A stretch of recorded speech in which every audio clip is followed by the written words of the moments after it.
Hello and welcome back to Filmmaking Flashback, where we take an in-depth look on the development of popular movies. Today we're taking a look at the third entry into the Marvel Cinematic Universe, Iron Man 2.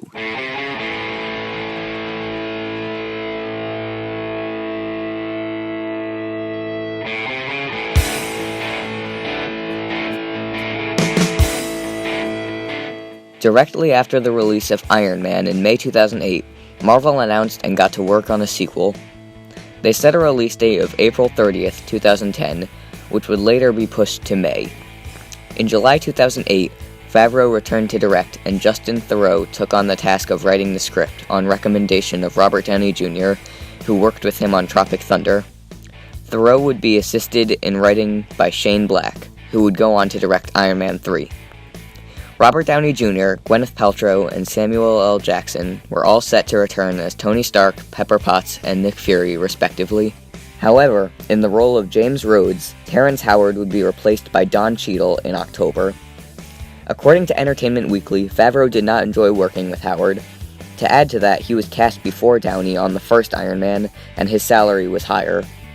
Before Cheadle was cast for this movie, there were discussions to lower Howard's paycheck, and the money that was supposed to go to him went to Downey. It is unclear as to whether Howard left the project or Marvel chose to push him out. In January 2009, Mickey Rourke and Sam Rockwell were in talks to play the villains in the movie.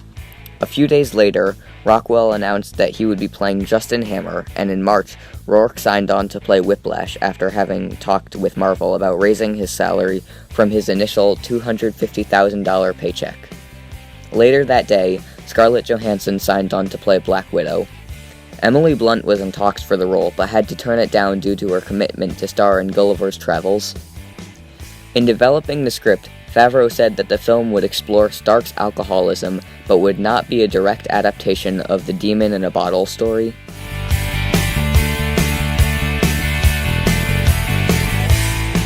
Filming began on April 6, 2009 at the Pasadena Masonic Temple.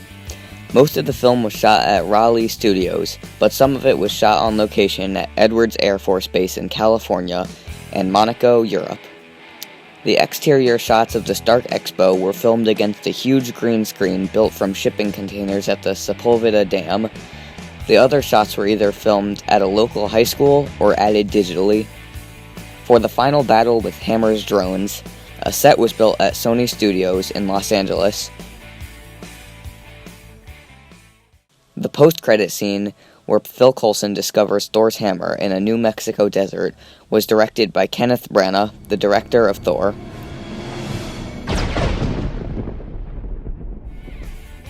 Filming wrapped on July 18, 2009, after 71 days.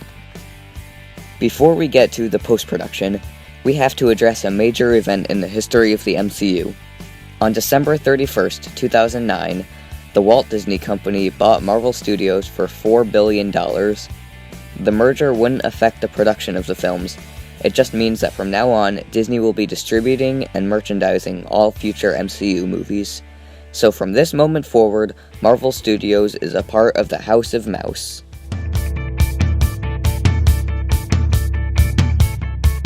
Industrial Light and Magic returns to do the visual effects, but with this movie, they had more work than the first one. On the first Iron Man, they tried to use practical effects as much as they could, but here, Favreau was confident in making the Iron Man armory in CGI. Stan Winston's effects company, Legacy Studios, created what the crew referred to as the football suits, which was a chest piece and a helmet, and sometimes arm pieces, which would be used as reference for the CG. They did 527 visual effects shots for the movie.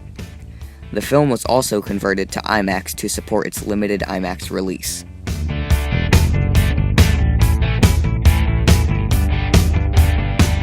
The film's score was composed by John Debney and Tom Morello.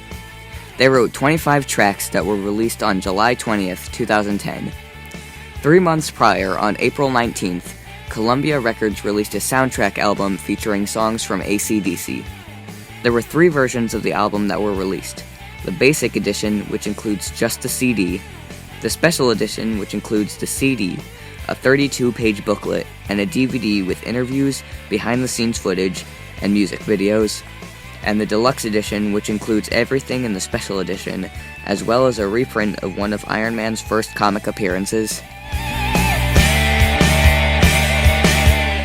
Our first look at Iron Man 2 was at San Diego Comic-Con 2009, and the first public trailer was released on December 16th in front of Sherlock Holmes, also starring Robert Downey Jr. And just like the first Iron Man and the Incredible Hulk, this movie's marketing campaign included Burger King toys, 7-Eleven Slurpee cups, action figures, and an Iron Man 2 video game by Sega, which was released on May 4th, 2010. There was also a 4-issue comic series called Iron Man vs. Whiplash, and a 3-issue series called Iron Man 2 Public Identity, which was a prequel to the movie. Iron Man 2 was released in the US on May 7th, 2010. It made $312.4 million domestically, and finished its theatrical run making $623.9 million worldwide.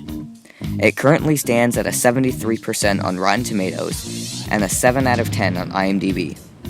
Critics mostly said that it wasn't as good as the original Iron Man, but it's still a worthy sequel. The movie only won 2 awards. At the Hollywood Film Awards, it won Visual Effects of the Year, and at the People's Choice Awards, it won Favorite Action Movie. So Iron Man 2 may not have been able to live up to the first one, but it's still pretty good. To me, it's one of the more underrated MCU movies. Anyway, that's all for Iron Man 2. Join me next time where we're taking a look at the 4th entry into the Marvel Cinematic Universe, Thor. Iron Man! Remote control walking Iron Man! His high-tech control gauntlet lets you command Iron Man to talk! Let's see what this suit can do. Charge into action! Power up! And unleash an arsenal of awesome firepower! All at your command! Deploying rockets and firing arm blasters!